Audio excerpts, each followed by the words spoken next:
Frank Luntz, thank you for joining us on T&G today. It's a pleasure. Thank you.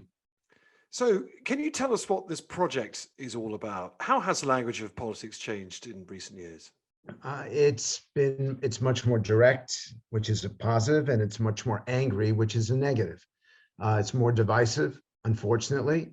People seem to, instead of trying to make a universal appeal, they seem to want to target their messaging. And when you're talking about economic freedom, it's for everyone. It's not just for the wealthy. It's not just for business. It's for employees as well as employers. It's for Main Street as well as Wall Street, and quite frankly, it's global in scope. And I want to understand, as the place where economic freedom began, I want to understand how the people of the UK view it, how they appreciate it, and whether there's a new lexicon for a new decade. So, what do you mean by language becoming angrier? Angrier to what? You're not talking about swearing. You're just talking what, more aggressive turns of phrase? We are much more willing to criticize what we don't believe than we are to praise what we do believe. That we seem to enjoy, in the States, we would say we want to own you. And that's not an economic term. That's the idea of embarrassing you or making you seem out of touch. That's not the kind of language I want to do at this point in my life. I want to be as universal as I can. And I'm hoping that people will see a level of hope and optimism and a better future with a capitalist approach rather than a socialist approach. And it's your belief that this sort of angrier language, this more critical language, has contributed to the growing mistrust of politics, but also the wider economy and wider society? I think it's corrosive. And I've always felt that the people of the UK are much better educated, are much more tuned to issues and policies than the people in my country. And I want to learn from that, and I want to understand it. We all don't agree. We all have different backgrounds and different priorities in life.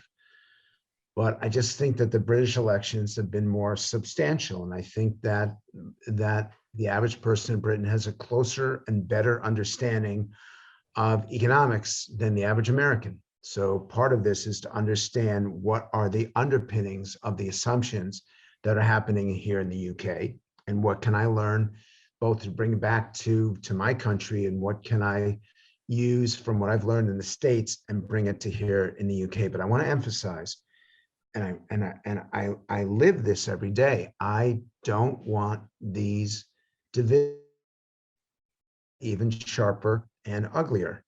My hope is that we can create a language of economic freedom and respect for business and respect for technology that tells the truth, and people see themselves in the future of the country, and in the future of the things that make us stronger and make us potentially more unified as a people. So who has it worse, us or the US? Which side of the pond is better or worse at this? I didn't think you could get any worse than Donald Trump in 2016 until you guys gave us Brexit. And thank you very much for entertaining us over on the other side of the pond. That's our pleasure. Well, I feel like it was the gift that kept on giving. That I remember is still my favorite cartoon. It's 2038. The entire galactic universe is now coming together for a truly galactic conference, a Congress, except for the British, who are still trying to get themselves out of Brexit. I just thought this was the most horrible example of democracy that doesn't work, until we then topped you with our election in 2020. I think we both have our issues. I think we both have a lot to learn from each other. And I think we need to. And I would like to be the bridge between the two societies, between the two cultures. I respect and I deeply admire what you all have achieved here. I believe in the special relationship. So this is the least that I can do. You guys educated me at Oxford 35 years ago. Now I need to repay the favor. It's funny you say that language has got worse and the political narrative has got worse, when actually on both sides of the Atlantic, with Donald Trump and perhaps Joe Biden as well, and certainly with Boris Johnson, we've never had potentially two more powerful orators or unique orators. They speak, Boris Johnson and Donald Trump anyway, they speak absolutely in their own way, in a very unique way, and in an electorally incredibly successful way. Yeah, but Boris Johnson is the prime minister of a majority party, and Donald Trump is not. So clearly, Boris is more tuned to the language and to the messaging and the priorities and the hopes and dreams of the UK than Donald Trump was in America. Donald Trump had an incredible appeal to a segment of American society. Boris's appeal is broader. And I remember, because I went to Oxford with him, that Boris had this capability at the Oxford Union of being able to impress even those who he disagreed with. And that is something that I think is essential in political communications, in philosophy, in ideology, is that even people who disagree with you still can learn something from you. And I think that that approach will break down these barriers and these divisions. And we have got to, we cannot be at war with each other. The British politics, quite frankly, British politics in the 1970s, I thought were horrible. And it's the politics of division and anger, resentment, revenge. And I think that Boris has broken that down, and I'm looking to figure out how to break those divisions down in the US as well.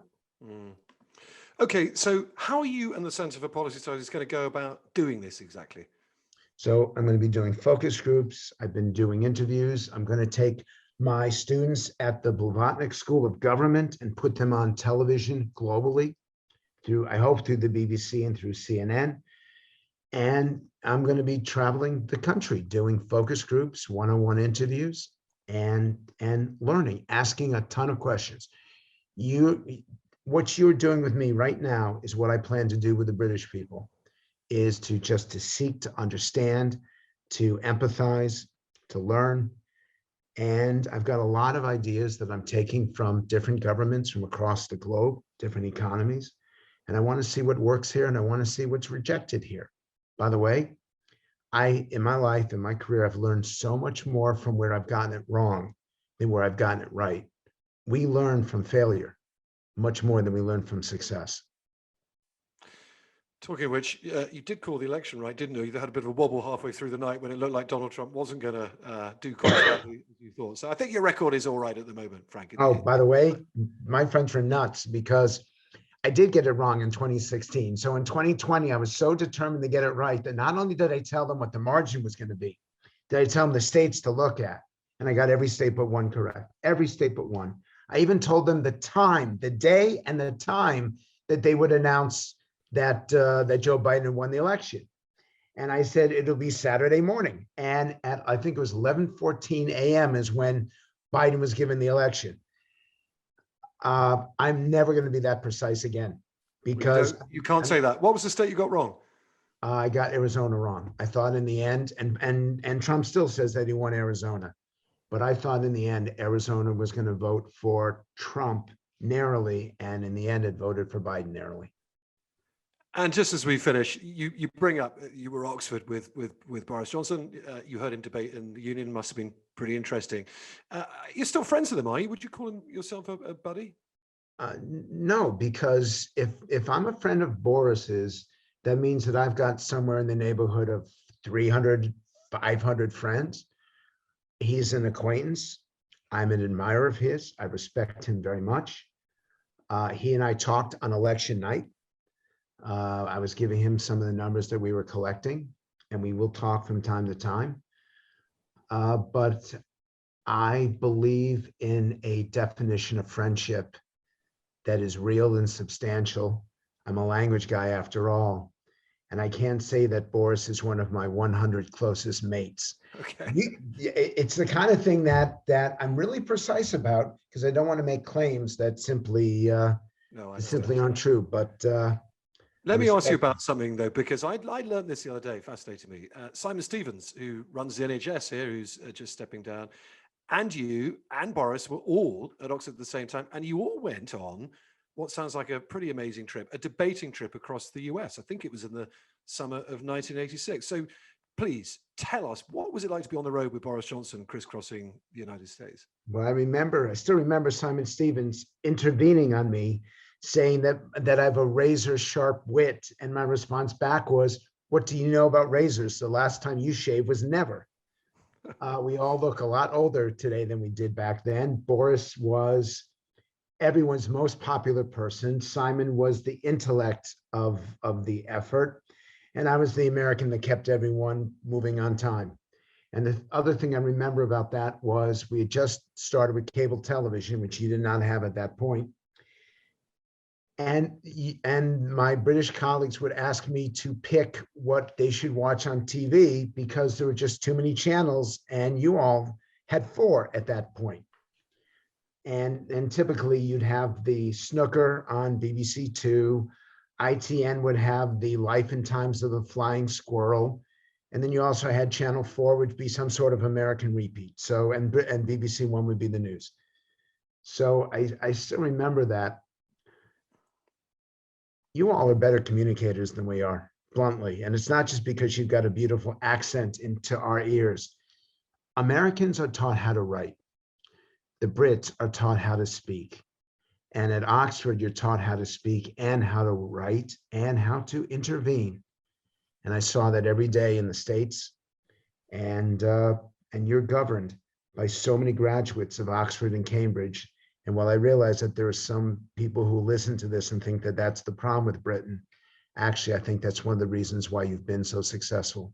You train your best and your brightest to do really well. And then they come back and they serve the people in government or in business, and they do a pretty good job. And when you saw that mop-head, charismatic, slightly chaotic student who probably couldn't get on the bus in time on your lecture tour or your debating tour, did you really think he'd be prime minister one day? Yeah, I did. And that was what was so amazing about it. And you can see quotes from me as we go back over time. I knew he was going to be important. I knew that he was special. And it was my first survey. I don't know if you know this. I don't know if this has been publicized, but my very first survey for pay was Boris Johnson hiring me to survey union members. And I was his very first survey. So I think it's pretty cool. The special relationship is still special. And what did your survey find? It found that he was going to win the election, and I got it within 0.2%. 0.2%. So it was reasonably good back then. Frank, you had a good record then, and it's not so bad now. Frank Luntz, thank you so much for joining us on TNG this afternoon. It's a pleasure. Thank you.